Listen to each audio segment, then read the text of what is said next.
사랑하는 시흥동산교회 성도 여러분, 행복한 주말 아침입니다. 디젤차는 경유로 가고요. 전기차는 전기로 가죠. LPG차는 가스로 갑니다. 그러면 우리 크리스찬들은 무엇으로 갈까요? 하나님의 동행하시는 능력과 또 하나님의 사랑을 힘입어 가는 줄 믿습니다. 그렇기 때문에 자기 힘으로 살아가는 사람보다 훨씬 더 에너지와 활력이 넘치는 것이죠. 혹 여러분들의 삶이 너무 피곤하고 지쳐 있다면 여러분들의 탱크에 어떤 연료가 채워져 있는지를 잘 확인해 보시길 바랍니다. 값싼 휘발유는 다 따라 버리시고 주님의 권능과 성령으로 채워서 새롭게 출발하는 이 하루가 되길 축복합니다. 자, 그럼 오늘 2021년 7월 3일 토요일 시동을 위한 메시지 지금 시작합니다. 오늘 우리에게 주시는 하나님의 말씀은 야고보서 1장 19절에서 27절의 말씀입니다. 야고보서 1장 19절에서 27절의 말씀.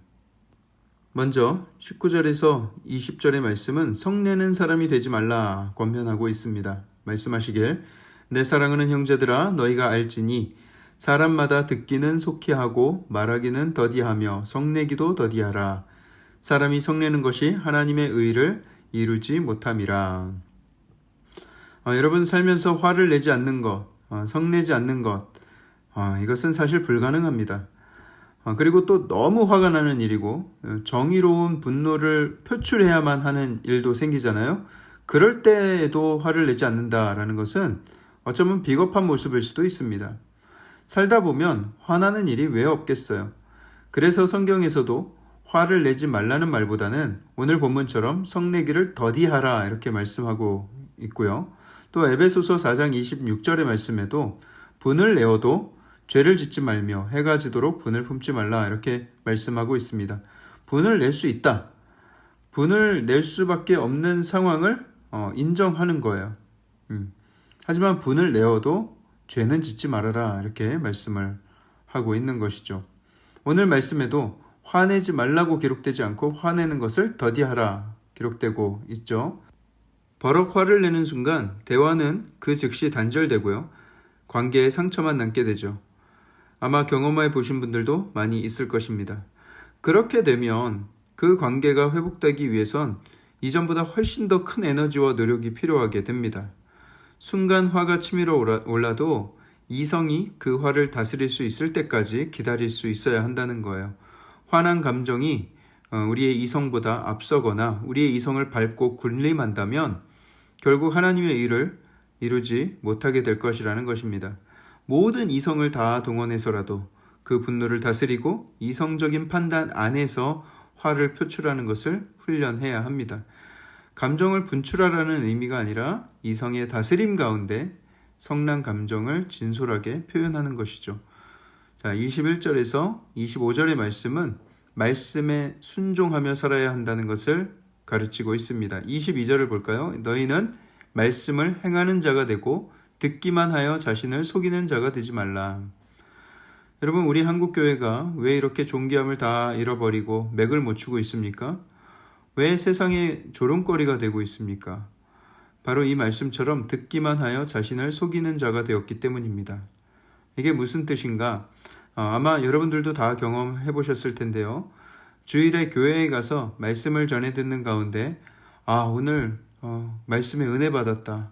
감동이 있고 말씀 들으면서 눈물도 찔끔 났고 그런 가슴 벅차오르는 경험을 했단 말이에요. 그러면 우리 마음에는 마치 그 설교를 듣기 전에 내 모습에 비해서 그 설교 듣고 난 후에 내 모습이 좀 더 나은 사람이 된 것 같은 그런 생각이 들 때가 있습니다. 왠지 내가 설교 듣기 전보다 좀 더 성숙해지고 좀 더 나은 크리스찬이 된 것 같은 그런 느낌. 그렇지만 여러분, 과연 그렇습니까? 안타깝지만 우리는 설교를 듣기 전에 비해서 1도 달라진 게 없습니다. 그럼 언제 달라지는가? 그 말씀을 듣고 삶 속에서 그 말씀을 살아낼 때라야 비로소 그 삶의 변화가 된 것이고요. 성장이 이루어지는 것입니다.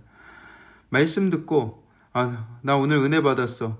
난 달라진 것 같아 하는 그런 감정은 방금 읽은 구절의 말씀처럼 듣기만 하여 자신을 속이는 자가 되는 것입니다.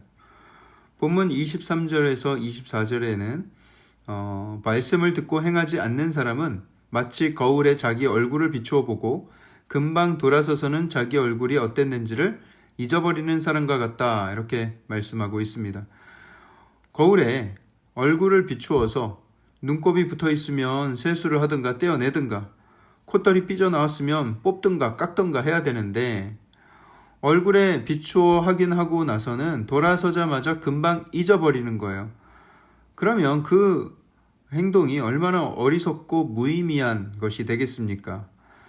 말씀의 거울에 스스로를 비추어 보고도 아무것도 행하지 않는 사람도 딱 그런 모습이라는 거예요. 얼굴의 지저분함을 보고도 씻지 않을 거면 못하러 거울을 보냐.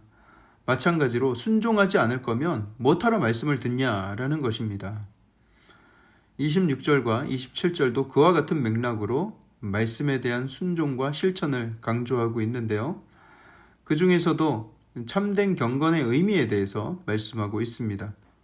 자기 입으로 스스로가 경건하다고 떠들어댄다고 그게 경건이겠느냐. 나는 종교적인 제의를 잘 지킨다. 나는 종교 생활을 열심히 한다. 이렇게 스스로 자부한다고 해서 그건 경건이라고 할 수 없다. 심지어 남들이 그런 모습을 알아준다고 해도 그것이 참 경건이 아닐 수도 있다. 참 경건은 하나님이 보시기에도 정결하고 더러움이 없어야 한다. 고아와 과부를 환난 중에 돌보고 또 자기를 지켜 새 속에 물들지 않게 하는 것, 그것이 참 경건이다 라는 것이죠. 사랑하는 성도 여러분, 오늘 본문의 말씀이 우리의 신앙과 우리의 순종의 삶을 다시 한번 돌아보게 하길 소원합니다. 말씀을 접할 때에는 겸손과 온유의 마음을 준비하시고 또 삶에서 말씀대로 순종할 준비를 하면서 듣게 되길 축복합니다. 말씀의 거울에 스스로의 모습을 비추어서 불순함이 발견된다면 그 즉시 행동하여서 불순함을 씻어내는 결단이 있길 축복합니다. 신앙생활은 과거의 추억으로 하는 것이 아니라 하루하루 새롭게 해나가는 것입니다. 내가 10년 전엔 이런 은혜를 누렸었지. 내가 그때는 그렇게 헌신했었지 하면서 지난날의 과거를, 지난날의 영광을 계속해서 소환해서 살아가는 그런 신앙인이 없기를 바랍니다. 우리는 매일같이 새로워져야 되고 매일같이 성장해야 합니다. 우리는 누구나 언제든 넘어질 수 있고요. 언제든 또 공격당할 수 있다는 것을 명심하고 늘 영적인 긴장을 유지하며 살아야 하는 것이죠. 이 땅에서의 삶은 매일매일이 영적인 전쟁의 연속이기 때문입니다. 하나님께서 종전을 선언하기 전까지는 우리 스스로 종전을 선언해서는 안 되고 휴전을 선언해서도 안 됩니다. 입고 있는 갑옷을 벗어서도 안 되고 방패를 놓아서도 안 되는 것이죠.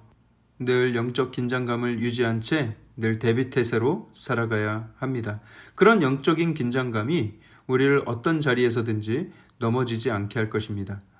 이 메시지를 듣는 모든 성도님들이 말씀 안에서 순종함으로 하나님의 준비하신 복을 풍성히 받아 누리시게 되길 주님의 이름으로 축복합니다. 기도하겠습니다. 사랑의 하나님, 우리가 이 인생을 살아가면서 하나님을 알고 믿게 된 것이 얼마나 큰 축복인지 모릅니다. 아버지, 우리가 경건한 삶을 살고 또 하나님 뜻대로, 하나님 말씀대로 순종하여 살아가야 하지만 그렇지 못한 적이 얼마나 많이 있는지 모릅니다. 또 우리가 말씀만 듣고 스스로를 속이는 자가 되어서 말씀 들은 것으로 우리 스스로 뿌듯함을 느끼고 만족함을 느끼며 살았던 적도 얼마나 많이 있었는지요. 하지만 오늘 말씀처럼 듣기만 하여 자신을 속이는 자가 되지 않기를 간절히 소원합니다. 하나님, 이제는 우리가 말씀 들은 대로 삶에서 순종하며 실천하며 하나님의 영광을 위해서 살아가겠습니다. 그 순종이 나의 삶을 변화시키고 또 그것이 그리스도의 능력이 되어 이 땅을 변화시키는 일에 쓰임받을 수 있도록 주님 역사하여 주시옵소서. 이 모든 말씀을 살아계신 예수 그리스도 이름으로 감사하며 기도합니다. 아멘.